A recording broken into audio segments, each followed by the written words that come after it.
This is day 218 of Zohar Pshat, and I have to be honest with you. The last part of this paragraph I really don't understand at all, and there's a lot missing here, and there's parts which are supposed to be elsewhere, and so it's very confusing. So therefore, I'm just going to read it best I can, and then we're going to go on to the next topic, which is the next paragraph. This is the seventh to last line in the paragraph. Rakia. There's a something, an aspect which is like heaven. Hamarich Bay Teva, and if you marich, when you say this in the word, is very special, evidently. If you're in the kuda chirik, it's in the kuda of chirik, the e. Begam to the chelam, which is similar to the chelam. So the chelam is on top and the chirik is on bottom.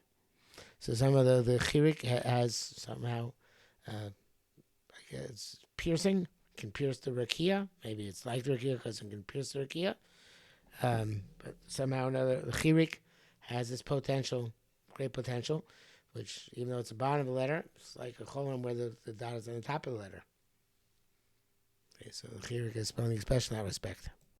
In the chart, in the Kuchet's Klolei HaSchos HaChochma, chirik is corresponds to Netzach and cholam to Tiferes. So it could be that there's some connection here, that linkage is that the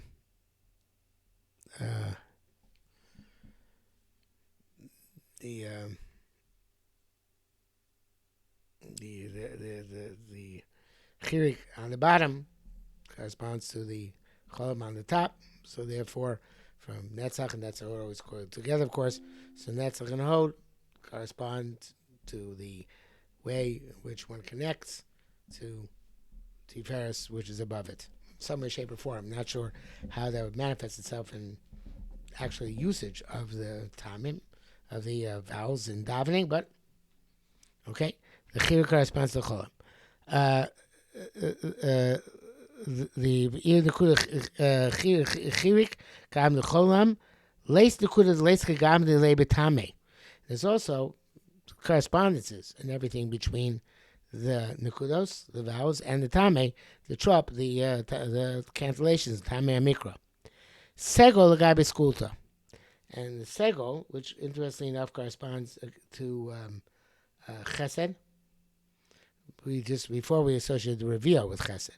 I was saying a segol, which corresponds to chesed, has a trop, which corresponds to, which is segulta. I really don't know which trop, which is called the skulta.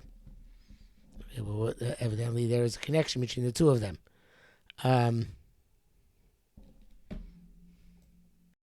Okay, that was dumb of me. I looked it up. It's a segol. Zarkol. Menach segol. And segol is 3 dots. And it's above the word. So it's this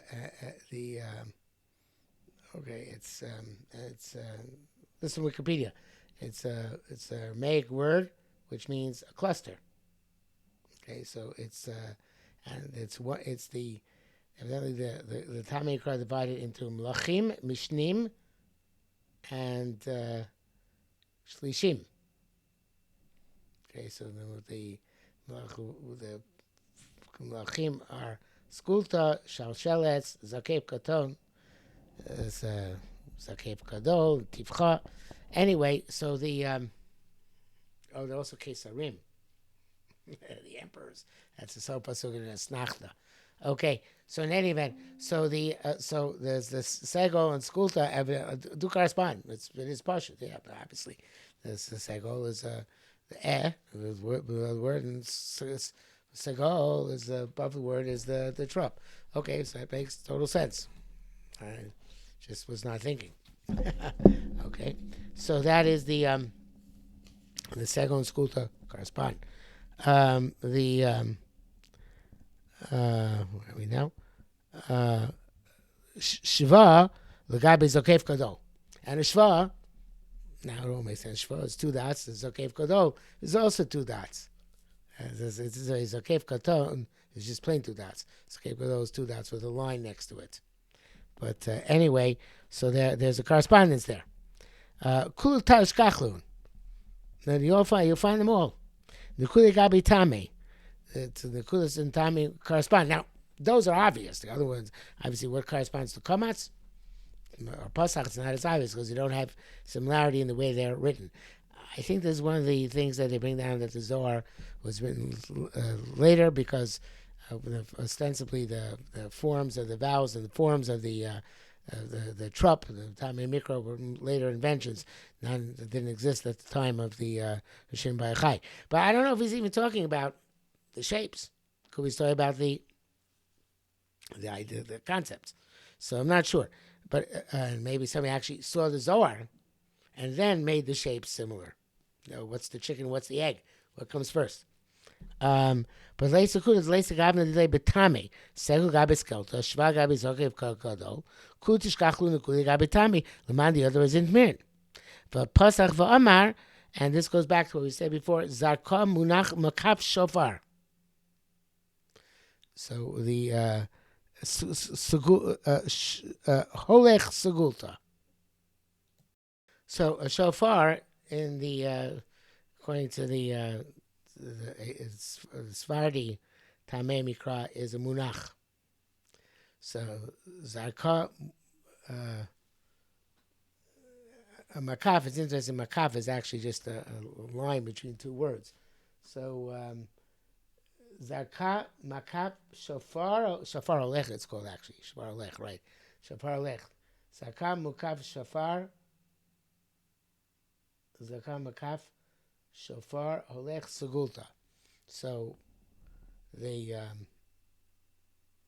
zarka shofar olech. Zarka makaf shofar olech segulta.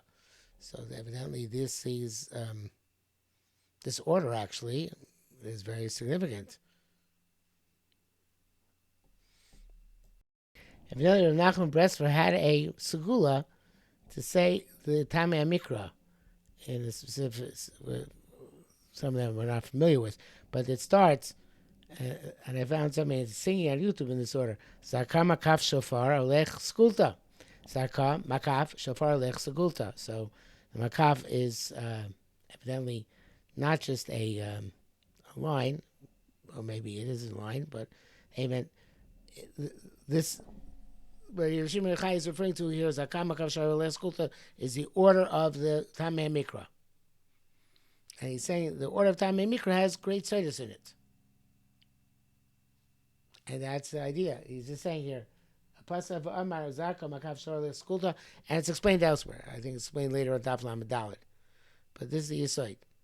Okay, so that language, we don't use it in this B'nai Ashkenaz. We have different interpretations. But I want to play for you something, actually, a person singing it very briefly.